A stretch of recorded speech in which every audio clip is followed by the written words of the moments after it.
안녕하십니까, 선수청동원입니다. 오늘은 발목에 대해서 알아보겠습니다. 특히 발목 인대에 대해서 어떤 게 있는지 모르겠다는 문의가 많아서 해부학적 분석에 대해서 먼저 알아보도록 하겠습니다. 발목 염자죠. 발목을 삐는 거 발목 염자 또는 발목 인대 파열이라고 하고요. 가장 흔한 스포츠 손상이라고 이야기합니다. 농구, 축구, 야구, 무용, 스케이트 등등의 종목에서 많이 일어나죠. 최근에는 야외 활동이 많죠. 조깅을 할 때도 그리고 등산을 할 때도 발목은 다 삐게 됩니다. 전체 스포츠 손상 중에서요 무려 16에서 21%를 차지한다고 하죠. 그러니까 거의 20%라면 5분의 1인데요 5명 중에 1명은 발목을 삔 적이 있다는 이야기죠. 그리고 평생 살면서 발목을 삐지 않는 사람은 없다고 이야기하죠. 한 번씩은 다 발목을 접질리거나 발목을 삐었던 경험은 다 있을 겁니다. 발목 인대 중에서 가장 염자 중에서 중요한 것은 외측에 있는 인대죠. 외측 인대 복합체라고 하고요. 그 외에도 거고라 관절, 경고골 관절 등등이 중요하고, 이런 거에 대해서 해부학적과 생명학적인 역할에 대해서 잘 알아보는 것이 중요하겠습니다. 발목 인대 해부학에 대해서 알아보면 인대는 외측 인대 3개가 있고요. 거고라 관절 인대는 5개가 있다고 합니다. 외측 인대가 중요한데요. 정거비 인대죠. ATF를 적어놨는데요. anterior tallofibular ligament 이렇게 표현을 합니다. 종비 인대 CFL로 표현을 하고요. 또 후거비 인대 PTFL로 표현을 합니다. 그리고 거고라 관절 인대도 5개가 있는데요. 종비 인대는 여기도 포함되어 있습니다. 거고라 관절에도. 그리고 그 외에 하신근지대 inferior extensor retinaculum, 그 외에 외측 거종인대, 경부인대, 골간 거종인대 등등이 있습니다. 다 중요한 인대들이죠. 해부학적인 모습을 보시면 여기 있는 가장 중요한 거죠. 정거비인대, 비골과 거골 사이를 앞을 잡아주고, 앞쪽에 있으니까 정거비인대라고 하고요. 뒤쪽에 있는 거 길게 생긴 거 이거 후거비인대입니다. 정거비인대 바로 뒤쪽에서 종골과제 가는 종비인대, 이거 3가지가 중요하죠. 그 외에 또 이런 것들 외측 거종인대, 골간 거종인대, 경부인대 등등도 다른 거고라 관절에서 중요한 인대가 되겠습니다. 요거까지 아시고 또 다른 거 보죠. 정거비인대는 족관절 전외측에서 가장 중요한 역할을 해주게 됩니다. 비골의 전 하방부터 거골 최후의 관절면 전방을 붙습니다. 이런 거죠.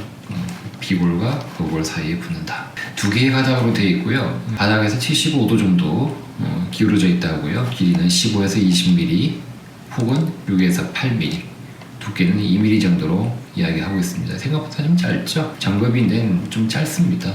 다른 외측인대에 비해서요. 종비인대나 후거비인대에 비해서 짧지만 폭이 조금 넓다는 6에서 8mm 정도. 후거비인대는 이제 족관절 외과의 내측면에서 거골의 뒤쪽까지 쭉 가는 인대죠. 후거비인대 보이시죠? 후거비인대는 폭은 5mm입니다. 두께는 5에서 8mm 정도, 길이가 좀 긴 편이죠. 거골 후방에 넓게 붙고요. 혈관이 풍부하다는 것이 특징적입니다. 종비인대도 중요하죠. 정거비인대 바로 부착부의 하방에서 종골까지 가고요. 비골 종축에 비해서 10에서 45도 정도 각도로 좀 세워져 있고요. 종비인대와 정거비인대는 각도는 140도가 됩니다.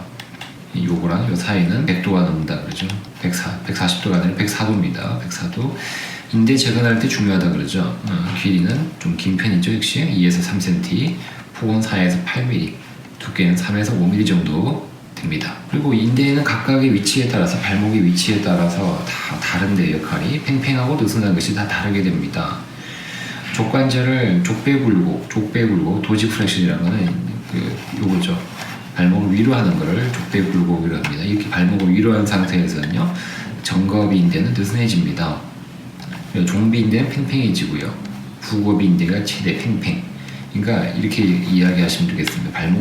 발목을 위로 하게 되면 정거비인대는 느슨해지만 다른 뒤쪽에 있는 인대는 팽팽해진다. 이렇게 기억하시면 되겠죠. 반대로 족저굴곡, 발목을 밑으로 하는 거죠. 발목을 밑으로 하게 되면 정거비인대는 팽팽해지고요. 종비인대가 느슨해지죠. 그러니까 결국은 우리가 발목을 이런 과정보다 이런 과정이 많죠. 발목을 삘 때도 이런 자세보다는 오른쪽에 있는 발목 모양에서 발목을 많이 삐죠. 그렇기 때문에 정거비인대 파열이 많다라고 이야기를 합니다. 그만큼 정거비인대가 다른 종비인대나 후고비인대보다 중요할 수밖에 없는 게 이런 발목의 위치에 따라서 역할이 다르기 때문에 라고 이야기하기도 하죠. 라스무센이라는 사람은 인대를 각각 잘라가면서 인대의 역할을 알아봤다고 합니다. 정거비인대는 거골의 내회전을 제한해주고요. 족저굴곡 시 내전을 제한해준다고 합니다. 종비인대는 역시 내전을 제한하죠. 역시. 그리고 중립 및 족배 굴곡 시에 주된 기능이다. 족배 굴곡이라는 건 위로 하는 거죠.